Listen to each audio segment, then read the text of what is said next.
When my parents left me at 13, my rich uncle opened his door 15 years later. No one saw what I became coming. The turkey sat on the counter like a frozen monument to bad planning. 20 pounds of solid ice, sweating faintly in a kitchen that felt more like a walk-in freezer.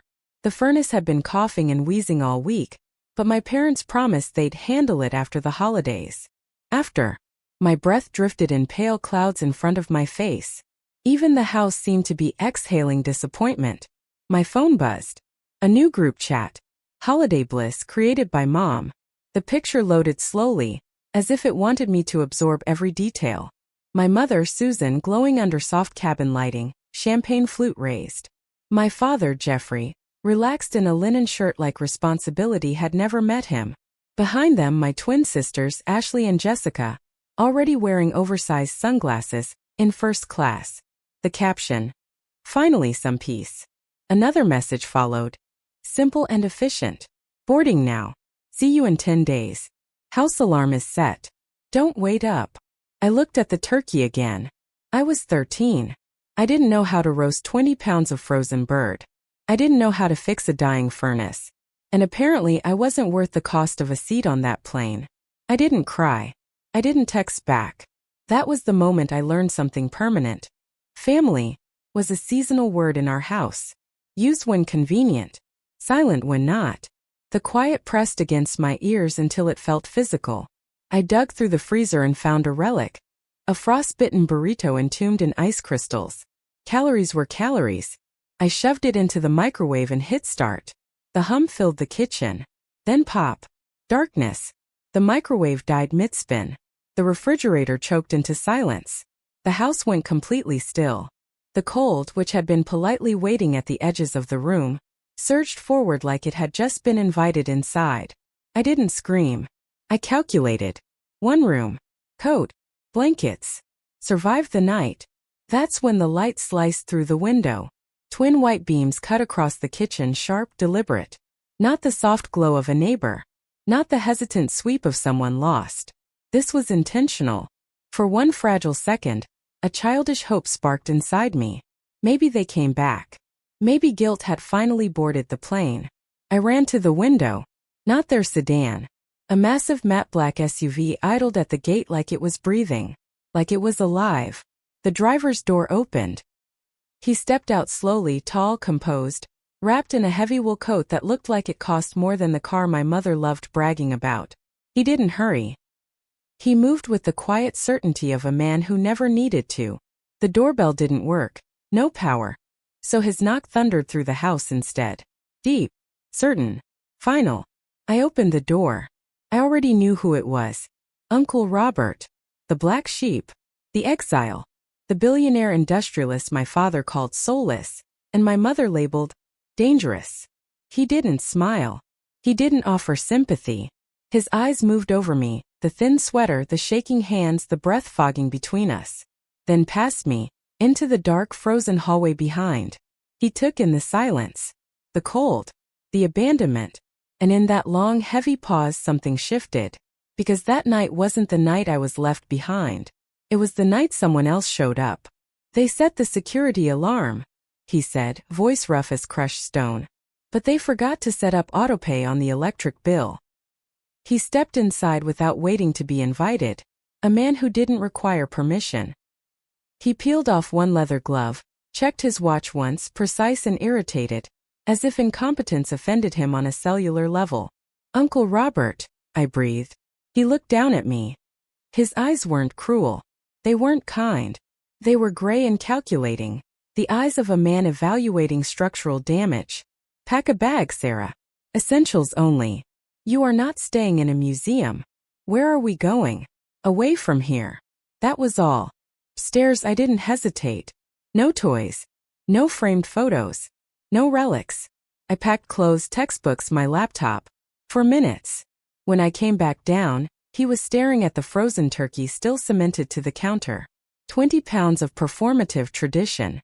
Leave it, he said flatly. Let it rot. It suits them. And just like that, I stepped out the front door. The SUV was warm, quiet, controlled. It smelled like leather and intention. As we drove away, I watched my childhood house shrink in the side mirror. A dark shape swallowed by darker sky. I didn't understand it then. But that wasn't an exit. It was a border crossing. I was leaving the world of the discarded. I was entering the world of the architects. Living with Robert wasn't about comfort. It was about recalibration. His home wasn't a home in the sentimental sense. It was a structure, brutalist concrete and glass balanced on the edge of a cliff like it trusted gravity less than it trusted design. No cozy corners. Only sightlines. No decorative clutter. Only structural integrity. And silence. But not the hollow, abandoned silence I grew up with. This silence had weight. Purpose. It felt armored. For months I made myself small. I moved like a rumor, quiet, careful, invisible. I ate quickly, cleaned meticulously, disappeared before I could inconvenience anyone. I believed invisibility was rent. One evening I was sitting in the library, folded into the shadow of a tall bookshelf, watching him work. I froze when he spoke. "You're doing it again." My throat tightened. "Doing what?" "You think if you're quiet enough you won't be a burden." His pen didn't stop moving. "You think silence is a liability." Then he looked up. "Pin me in place." "You're wrong." He gestured me forward. "Silence is data." A blueprint was spread across his desk, a commercial high-rise development. "Tell me what you see." I swallowed. "A lobby.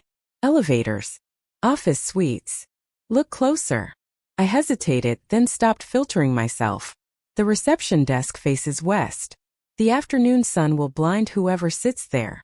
The elevators are too far from the entrance, so foot traffic will bottleneck in the center. People will cluster and create congestion. It's inefficient." He smiled. "Sharp. Precise. Almost predatory." "Exactly. You see flaws because you've lived in the background watching people move," he said. "Your family treated you like furniture. Invisible. But while they posed for pictures, you studied the room." He tapped the blueprint. "They admired paint. You noticed cracks in the foundation." Something shifted inside me then. He didn't offer sympathy. He offered function. The gift of the shadow, he called it. The ability to see truth because no one thinks you're important enough to conceal it from. He stood, walking slowly around the desk. "You don't talk first, Sarah. You observe. You measure. You map patterns." He stopped in front of me. "That isn't weakness." His gray eyes locked onto mine. "That is dangerous." A pause. "That is power." From that night forward, my childhood was replaced with curriculum. Robert didn't buy me dolls. He bought me doctrine, structural engineering, contract law, advanced negotiation theory. Architecture, he told me, is not about buildings. It's about behavior. Control the structure, and you control the people inside it. I learned quickly. My teenage milestones weren't dances or football games. They were construction sites and boardrooms. I sat in the corner of meetings in tailored black, taking notes, not on revenue projections but on posture shifts, on micro-hesitations, on who avoided eye contact when numbers were questioned, who was bluffing, who was drowning, who could be leveraged. I stopped checking my phone for messages from my mother. I stopped studying their vacation photos, Bahamas blues, alpine whites, aspen smiles polished for strangers, glossy facades. I was being trained to see past cladding, to the rot in the beams. I wasn't the abandoned daughter anymore. I was a structure under development, and my foundation was being poured with reinforced concrete and cold resolve. By 16, I understood leverage better than most executives twice my age. But there was one final lesson. Ownership. My desk was a salvaged card table from the basement. It wobbled every time I erased a line. I found Robert in the solarium reviewing quarterly reports. "I need a new desk," I said. "And a drafting lamp. The lighting is insufficient." He didn't look up. "How much?" $800. A pause. "Denied." I blinked. "He drove cars that cost more than houses." "Why?" "Because buying you furniture teaches you nothing," he said evenly. "Building it teaches you everything." He slid a check across the glass table. $5,000. "This is your budget. I don't want you to purchase a desk, Sarah. I want you to design a sanctuary." He looked at me then. Direct. Unflinching. Your family made you feel unsafe in your own home. Like a guest overstaying her welcome. I want you to build a room where you are the authority. Where you are untouchable. A beat. If you can build that, you can build anything. For 3 months I obsessed.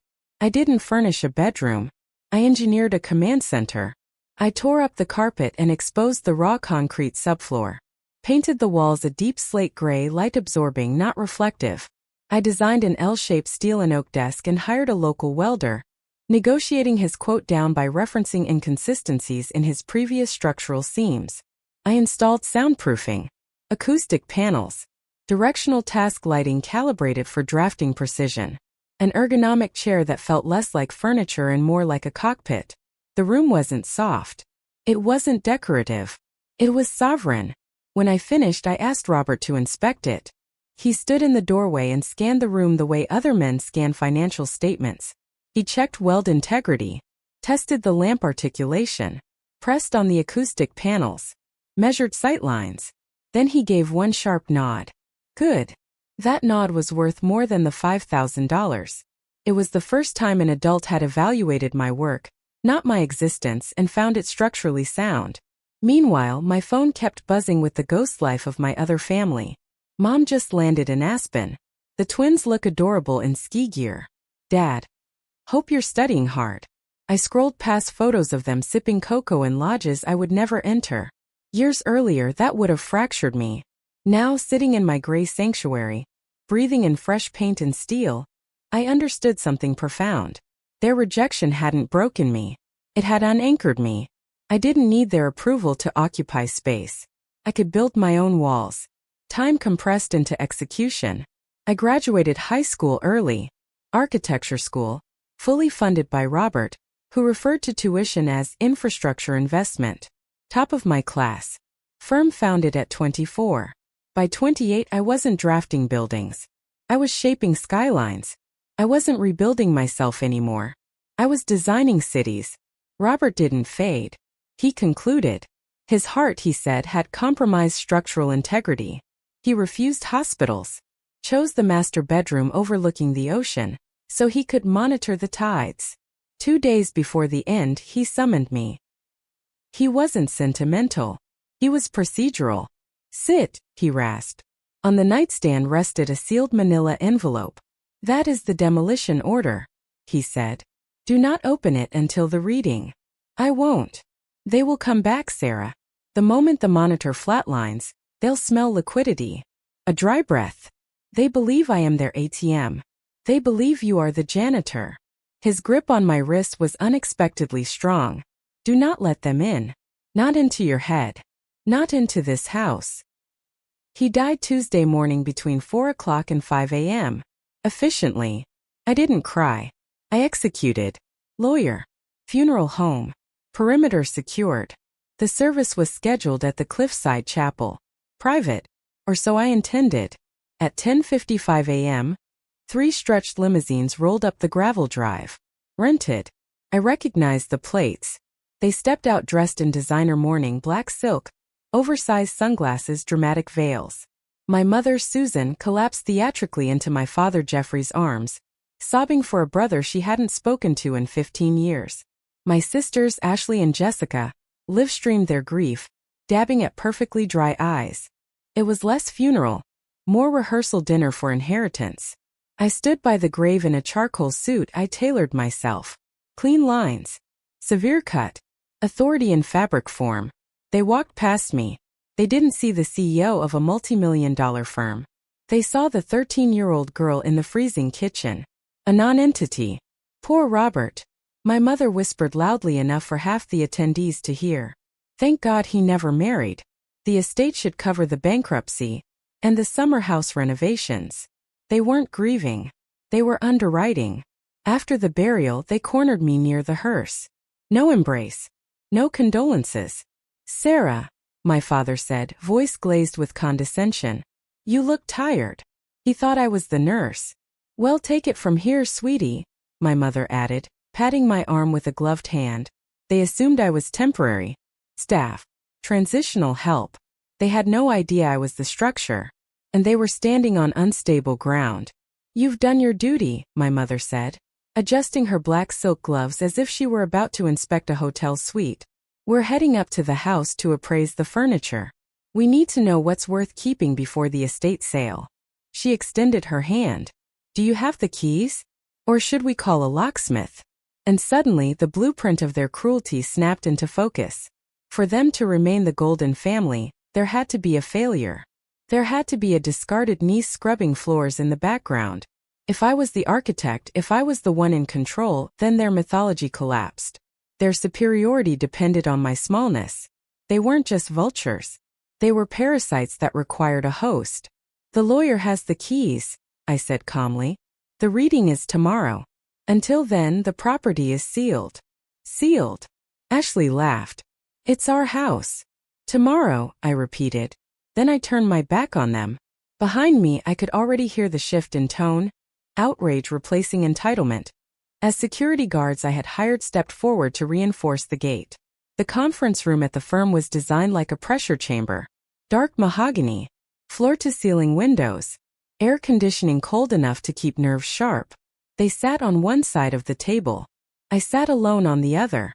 My father, Jeffrey, tapped his manicured finger against the polished wood, checking his watch. My mother, Susan, whispered to Ashley and Jessica, who were scrolling real estate listings. They were already spending money that wasn't theirs. They looked at me once, pity mixed with irritation, as if I were a stain interrupting their inheritance. Mr. Sterling entered. No briefcase, just a thin file folder. Robert preferred efficiency, he said. So I'll be brief. Just read the numbers, Jeffrey said lazily. We know he was liquid. Sterling ignored him. He opened the folder. To my brother Jeffrey, I leave you the debt you accrued in 1998. The promissory note for the failed venture is hereby forgiven. You are now solvent. You're welcome. Jeffrey blinked. That debt was written off. Where's the cash? Sterling continued. To my sister-in-law Susan, I leave you the silence you gave your daughter. May it bring you the same comfort it brought her. Susan's face drained of color. And to my niece Sarah, architect of her own life, I leave the entirety of my estate. The firm. The properties. The investment portfolios. All residual assets. Everything. Silence. 3 seconds. Then detonation. He was senile. Jeffrey roared. She manipulated him. That's our money. Ashley screamed. I didn't move. I observed. Bacteria under glass. Sterling raised a hand. There is one more document. Hope flickered across their faces. Correction. Reversal. Salvation. He slid a yellowed sheet across the table. I recognized the handwriting immediately, Robert's sharp angles. And beneath it, the careless loops of my parents' signatures. A loan agreement, Sterling said. Dated December 24th, 15 years ago. The frozen turkey. The empty house. You borrowed $500,000 to cover gambling debts and lifestyle maintenance, he continued. Collateral required. He read the clause. In exchange for this sum, Jeffrey and Susan Miller waive all parental claim to Sarah Miller. Physical custody transferred to Robert Miller. All financial and emotional support relinquished. The child becomes the burden of the lender. The room stopped breathing. They hadn't forgotten me. They hadn't neglected me. They had liquidated me.